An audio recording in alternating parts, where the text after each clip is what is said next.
entrepreneurial ecosystem in the Chennai area, right? Another sort of service that's provided by the cell is access to the incubated by IIT Madras brand, which again is not automatic but subject to permission, which again companies might leverage to further their entrepreneurial aims. Companies might also leverage laboratory facilities on campus. Again, there'll be specific agreements that need to be signed, but it's possible for companies to use labs on campus to develop their products, etc. And there will be a number of meetings that the cell organizes, which prominent entrepreneurs, venture capitalists, etc., more on a knowledge sharing basis, right? So the idea is when you're incubated at within the cell at IIT Madras or in one of the sister incubators, if you will, Bio Incubator or RTBI, you get a combination of subsidized space, subsidized services for accounting, legal, and so on, perhaps some amount of seed funding, and the ability to be networked into the larger entrepreneurship system in Chennai, which hopefully will be an advantage for incubatees, right?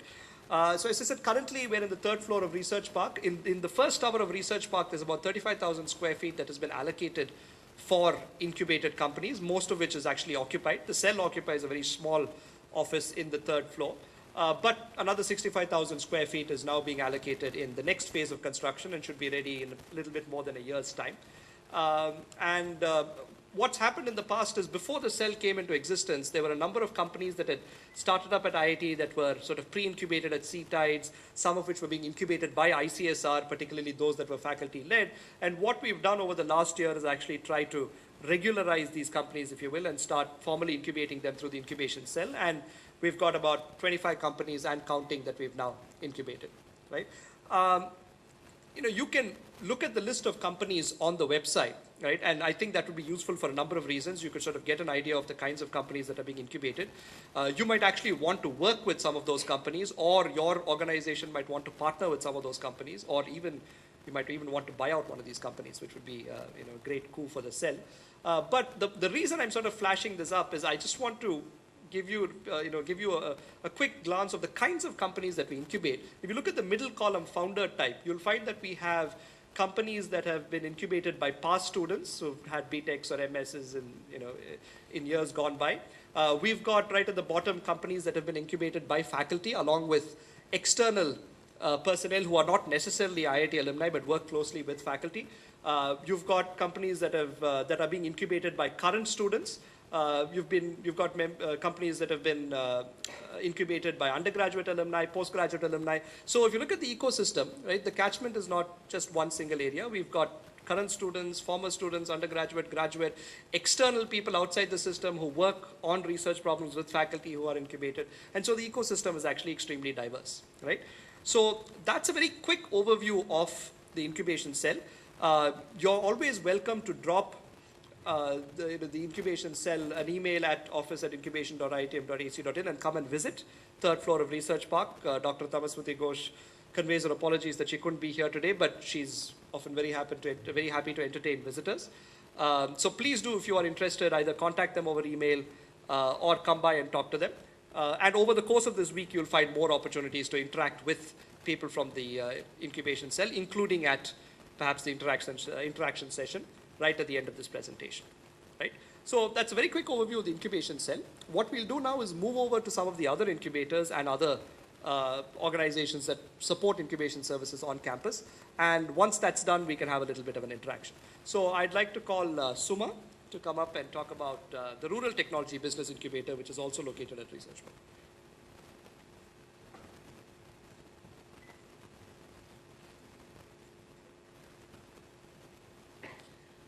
Good evening, everybody. Thank you, Ashwin. I think he set a very good tone for the inaugural today, and I take this opportunity to thank everyone here. Like Ashwin pointed out, I think IIT Madras has long favored this ecosystem for entrepreneurs, and we were the first ever incubator set up in India which is looking to focus on addressing societal and rural problems. So basically, if we look at the segments as rural and social, and then when we look at impact, what brings to our mind is a tremendous amount of opportunities that we have. And basically, if you're looking at the different sectors, healthcare, agriculture, financial inclusion, education, and energy and so on and so forth. And then you look at rural areas, we know that there's a large need in different, in all of these sectors. Primarily because one, we don't have the required human force to address the requisite problems in these areas. For an example, if you're looking at healthcare, you don't have enough nurses, enough doctors, enough hospitals, and so on and so forth. If you're looking at agriculture, we're looking at farmers who need information on a real-time basis. And if you're looking at energy, we know the current power scenario in the rural areas. If you're looking at financial inclusions, we know that there's no the last mile banking access, to the people in rural areas. So what, instead of painting a picture that says, well, the situation is pretty bad, what we have to look at it as opportunities that is posed in front of us, right? So what we see here is we're taking these two segments, and then we're trying to make a very positive impact in these two segments. And how do we go about it? And with our affiliation to IIT Madras, we see that technology plays a very important role. I will not say that this is the way to go, but technology is not an answer to every problem, but certainly can be looked at as a facilitating tool. So what we as an incubator, we look at is we support entrepreneurs who come to us with ideas, trying to see how they can use this technology, and then trying to bring about a difference in both the rural and the social segments. And the services pretty much aligns with what Incubation Cell is trying to do right now. And we give them support on business incubation, we nurture entrepreneurship, and we foster innovation, because sometimes the ideation which happens in IIT Madras along with students in the labs, we also do ideation in RTBI, because most of these ideas are not as matured as one would think, and some of it requires a lot of ongoing implementation and field trials and trying to see if it will actually make a difference. So in RTBI, we have the ideation that is actually in the process itself. And again, we are in our 8th year right now, and I have been with RTBI also for 8 years, and I've been pretty much there from the time it started. And exactly, it's an organization which is given shape right from the beginning. There was no template on how to get this thing going. So with a lot of support from IIT Madras, with Professor Ashok Junjanwala's guidance, and now Director Professor Bhaskar Ramamurthy's guidance, we've taken shape, and it's just fantastic because we have some brilliant ideas. One of the panelists here who will be sharing his story today. Just to see, the opportunities are tremendous, and then there's a tangible difference that one is trying to make. So the good question one is probably going to ask is, how do you measure that? So that's again another process that we are undertaking as well. And we've had over the years many interns coming from IIT Madras working with us on different initiatives. In fact, last year we had a very good turnout from the master's program in DOMS. So it's like a fantastic opportunity for all of you to explore, not just for entrepreneurship, but also just come, just get a feel of the place, try to understand what are the different solutions that we have, how do we go about making a difference. So it's been like fantastic, very hands-on. And we have incubated 34 companies in the last 8 years. On different areas such as agriculture, healthcare, livelihood. We have financial inclusion, education, manufacturing, analytics, and so on and so forth. What I would like to do today is to just leave a message. I think I would like to say this with conviction, because I think you're all here at such a beautiful institution, which is not just looking at adding value on the academia side, but also trying to see how best you can address problems, and make it sustainable, which is where entrepreneurship comes in. And I think as IIT Madras and the students and faculty, I'm sure you're going to take best of what's available. And like Ashwin pointed out, we're all joining hands. So we might have had a fragmented approach in the past, but now we're all getting together. And I think what you'll have to see is something which is going to be just amazing pursuit of what entrepreneurship can offer. So that's it. I'll save the time for the questions that one might have at the end of the panel, but I think I've done justice to 5 minutes.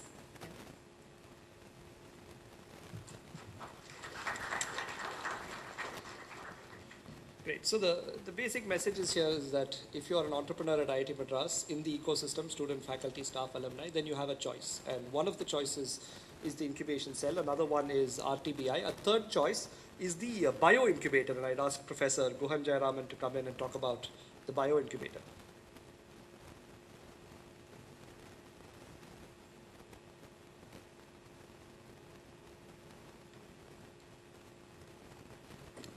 Thank you, Ashwin.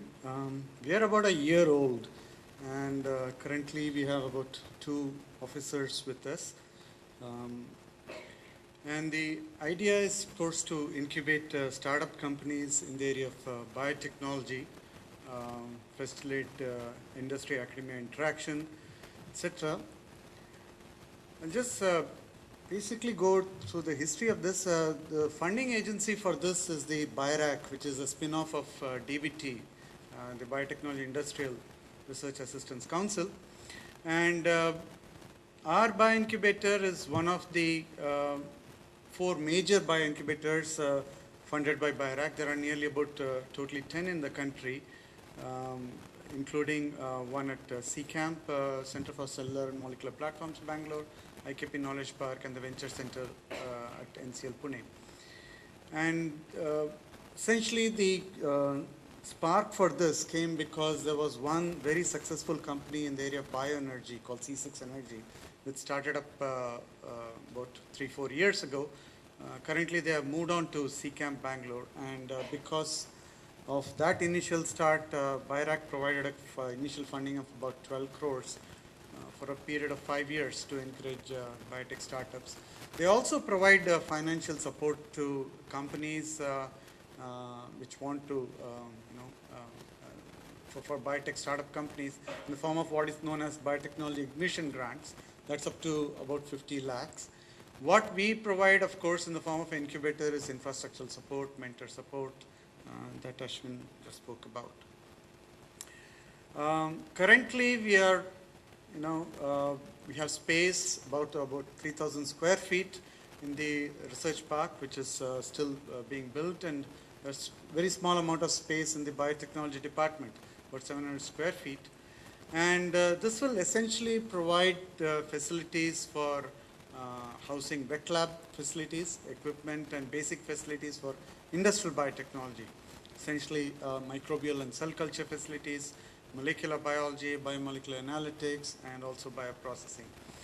We are also getting a lot of interest from companies who are interested in clinical diagnostics and biomedical diagnostics. So that's something that we might look at in future. Other than that, of course, since we are part of the IIT Madras Incubation Council, we will also, along with them, provide the other legal, accounting, and other advisory services to the incubating companies. The areas, of course, will be, as I said, primarily we started in the area of bioenergy, but the 4 primary areas which come under industrial biotechnology are bioenergy, healthcare, agro and food industries, etc. And I'll be looking at some of the companies which are already trying to incubate in that. But there are also, as I said, a lot of expressions of interest and future possibilities in the area of healthcare, primarily to do with genomics, high throughput analytics, relating clinical data to biomolecular data, etc. And this is a space that we are also starting to look at. So the process is pretty simple. As Ashwin mentioned, there is an application form available on the website. So either through IIT Madras Incubation Council or on our website, people can go and apply online. The details are available. It will go through a screening committee, and finally the decision is taken by the IIT Madras Incubation Council. Usually the companies will be incubated for anywhere from 3 to 5 years. If they are successful, it's fine. Anyway, there's a monitoring process for that. Just briefly to look at the profile of some of the companies which are being incubated.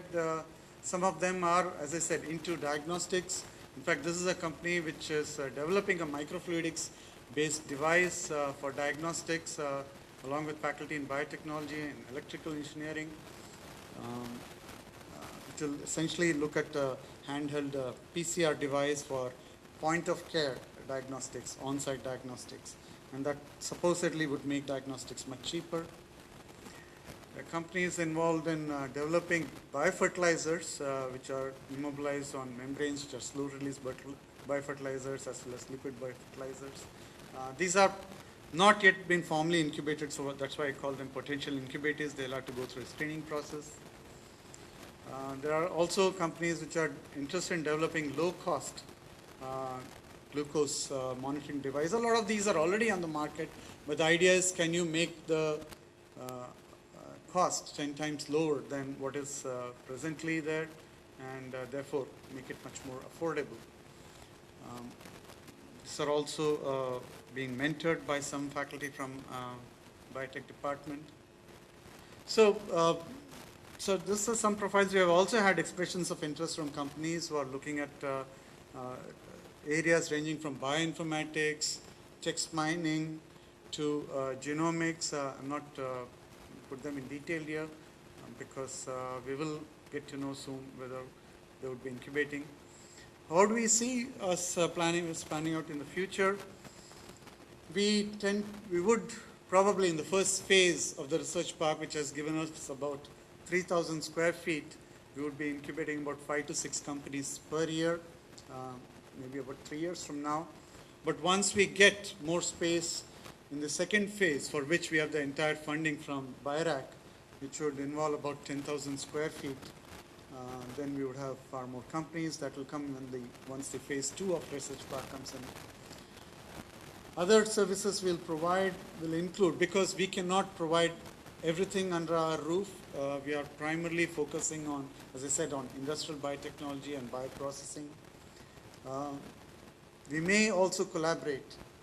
We are already in discussion with other bioincubators and other service providers for companies which want, some facilities such as clinical facilities. Sometimes there are companies which want to work with infected blood samples for which we may not have facilities, want to do genomics work or high throughput analytics. We will provide a platform to tie up with other service providers, conduct training programs and workshops for entrepreneurs, and so on. So for other events, you please keep following us on our website. Thank you. I'll end with this.